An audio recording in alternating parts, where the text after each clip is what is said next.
संजय दत्त के फैन ने संजय दत्त के स्टाइल में कब्रिस्तान के अंदर लड़की का गला काट डाला। अब ये वकूआ कैसे पेश आया? कब्रिस्तान के अंदर एक लड़का सुबह सुबह अपनी माँ की कब्र के ऊपर फातिहा खानी के लिए जाता है और जब वो जाकर देखता है कि वहां पर एक लाश पड़ी हुई है। अब जो लाश देखता है तो फौरन से हैरान होता है और फौरी तौर पर पुलिस को कॉल करता है और पुलिस को बुलाता है। पुलिस आकर देखती है कि लाश बिल्कुल ऐसे ही है जैसे कुछ देर पहले ही इसका कत्ल किया गया है। अस्सलाम वालेकुम, कैसे हैं आप लोग? मैं हूं आपके साथ अदनान और आज की जो कहानी है बड़ी सनसनी और एक अजीब सी बात है कि इसमें जो मर्डर करने वाला है वो मेरा हम नाम है, अदनान।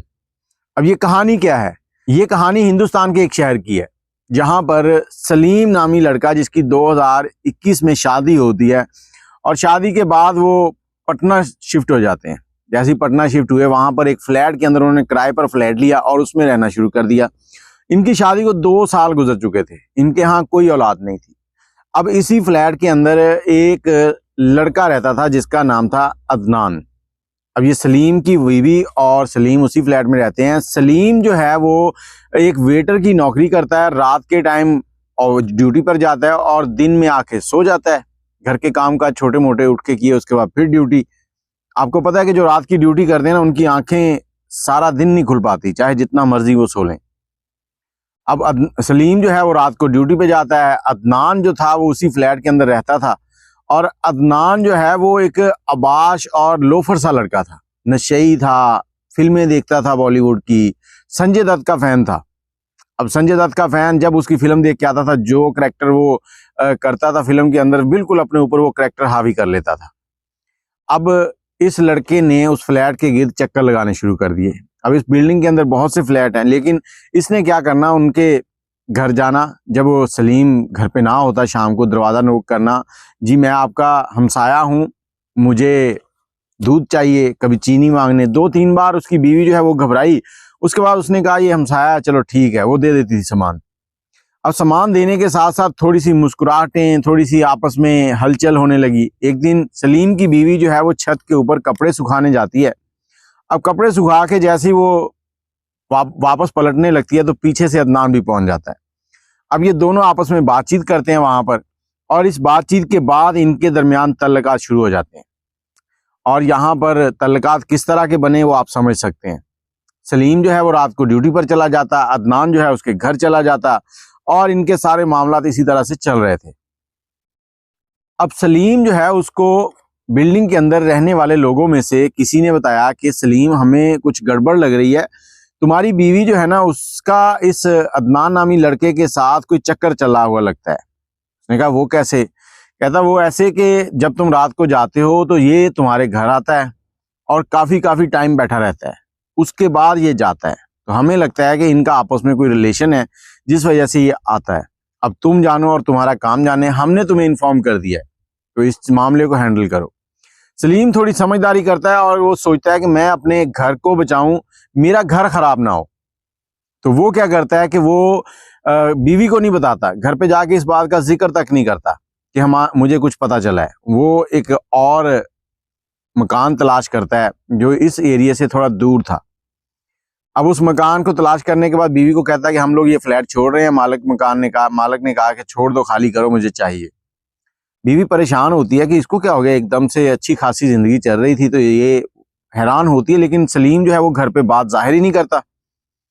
अब उस फ्लैट में शिफ्ट हो गए। उसके बाद क्या हुआ कि ये जो लड़की है ये इस लड़के से मिलने के लिए जगह ढूंढती थी। अब मिला कहाँ जाए? अब फ्लैट के अंदर तो सब ऊपर नीचे फ्लैट हैं, आ रहे हैं जा रहे हैं, इतना मामलात नहीं होते। लेकिन जब आप किसी रिहायशी आबादी में चले जाएं जहां पर सिर्फ घर हो, ऊपर नीचे फ्लैट ना हो, तो वहां पर जाना मुश्किल होता है। कोई 1 दिन चला जाएगा, 2 दिन चला जाएगा, लेकिन रोज रोज जाना मुश्किल है। आगे की कहानी जो है वो फिर कब्रिस्तान पे आ जाती है कि पुलिस को कब्रिस्तान से लाश मिली, उस लड़के ने बताया और उस लड़के को पुलिस ने बुलाया, फिर गोरगन को बुलाया कि ये लाश कैसे आई है। फिर उसके आसपास जो लगे हुए सीसीटीवी कैमरा से कब्रिस्तान के रास्तों के ऊपर उनको देखा गया कि लड़की किस तरफ से आ रही है और लड़की की जो फिंगरप्रिंट से शिनाख्त हुई उसके मुताबिक उसके शौहर को बुला लिया गया। अब शौहर को बुलाया गया, शौहर ने पुलिस को बताया। पुलिस ने पहले पूछा कि आपको किसी के ऊपर शक है? उसने कहा जी मुझे किसी और पे तो नहीं, लेकिन इसका एक आशिक था जब हम पिछली बिल्डिंग में रहते थे। और मुझे उसी पे शक है, अदनान नाम है उसका। पुलिस ने इसको उठा लिया। जैसे ही इसको उठाया, ये थाने पहुंचा तो ये बड़ी अदाकारी कर रहा है। पुलिस को कोई मेहनत नहीं करनी पड़ी, कोई डंडा सोटा नहीं चलाया, ये फर फर तोते की तरह बोले जा रहा और डायलॉग बाजी कर रहा है। पुलिस ने पूछा, भाई इसको मारा क्यों है, ये बताओ। कहता, जी मेरी इससे दुआसलाम हो गई। इसका जो शौहर है वो वेटरी करता है, उससे इसके घर के कामकाज ही चलते हैं, और इसकी जो अय्याशियां थी बीवी की वो मैं पूरी करता था, मैं इसको पैसे देता था। और जो अदनान था वो जुआ खेलता था, जुए में कभी जीत गया कभी हार गया, तो पैसे जब जीतता था अच्छे खासे आते थे। कहता, जब उधर से फ्लैट छोड़ा तो मैंने इसकी बीवी को लेके दिया मोबाइल, कि ये मोबाइल लो, ये सिर्फ तुम्हारे और मेरे पास है, हम दोनों आपस में बातें किया करेंगे। अब जब भी मैं इसको फोन करता तो ये बिजी होती थी, किसी ना किसी जगह मसरूफ जा रहा है नंबर। मैंने इससे पूछा कि तुम किधर मसरूफ रहती हो, तो इसने कहा कि मेरी 2 सहेलियां, मैं उनसे बात करती हूँ। मैं चुप कर गया। फिर मामला चल रहे थे, और जिस दिन ये मर्डर हुआ उस दिन ये कब्रिस्तान आई है, हम इसी कब्रिस्तान में मिलते थे, और जो भी मामला। और मैंने इसे कहा कि अपना मोबाइल जो है वो मुझे दो। इसने मोबाइल नहीं दिया। जब मैंने इसको चाकू दिखाया कि मुझे मोबाइल दो नहीं तो मैं मार दूंगा, तो इसने डर के मुझे मोबाइल दे दिया। अब पूरे मोबाइल के ऊपर पासवर्ड लगे हुए हैं, हर चीज जिसे भी खोल रहा हूँ उस पर पासवर्ड है। मैंने इसे कहा कि मोबाइल पासवर्ड ओपन करके दो, ये कहती नहीं, ये मेरी प्राइवेसी है, मैं क्यों तुम्हें दूं। अदनान कहता है कि मोबाइल मैंने दिया, सिम मेरी है, अय्याशी तुम मेरे पैसों पे करती हो, प्राइवेसी कैसी तुम्हारे मेरे दरमियान, और क्या मामला प्राइवेसी वाले रह गए हैं। तो कहती कि नहीं, कुछ प्राइवेसी है। तो इसने डरते हुए मुझे मोबाइल का पासवर्ड खोल के दिया, सिंपल चैट का। जैसे ही मैंने मैसेज खोले हैं उसमें 2 लड़कों के मैसेजेस आ रहे हैं, और उनके साथ इतनी गंदी चैट चल रही है इसकी कि जो देखते ही पढ़ते ही बंदा शर्मा जाए। मुझे गुस्सा आया, मैंने चाकू पकड़ा और इसका गला काट दिया, और मैं चला गया वहां से। मैंने तो अपना बदला ले लिया, मोहब्बत में धोखा दिया इसने, तो मैंने इसको बता दिया कि धोखे में सिर्फ और सिर्फ कत्ल है, मौत है, संजू भाई संजू भाई। अब ये डायलॉग मार रहा है। और यहाँ पर मैं आप सबको यही कहना चाहूंगा कि बुरे काम का बुरा नतीजा होता है।